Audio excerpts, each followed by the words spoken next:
Matthieu 6, 33. Cherchez premièrement le royaume et la justice de Dieu, et toutes ces choses vous seront données par-dessus.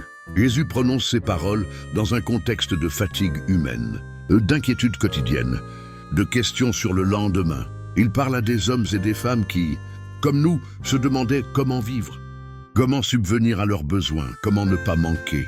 Et au cœur de ces préoccupations légitimes, il pose une vérité renversante. L'ordre de Dieu change le poids des soucis. Cherchez premièrement signifie avant la peur, avant la course, avant la comparaison, avant l'angoisse. Non pas parce que les besoins n'existent pas, mais parce que Dieu ne peut jamais être un supplément. Il doit être la source. Le royaume de Dieu n'est pas un lieu lointain. C'est une manière de vivre. Vivre sous l'autorité de Dieu.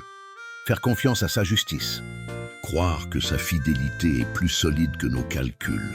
Chercher sa justice, c'est accepter que Dieu sache mieux que nous ce qui est bon. Quand c'est bon et comment c'est bon. Souvent, nous voulons d'abord les choses.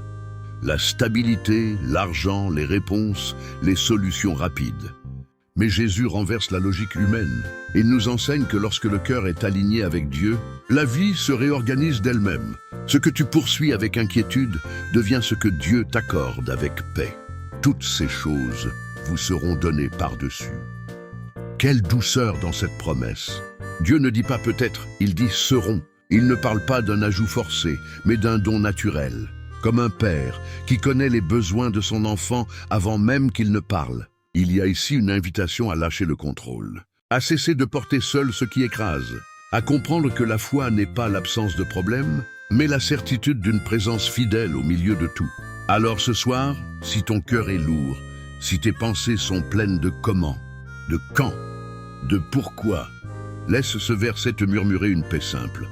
Mets Dieu en premier et laisse-le s'occuper du reste.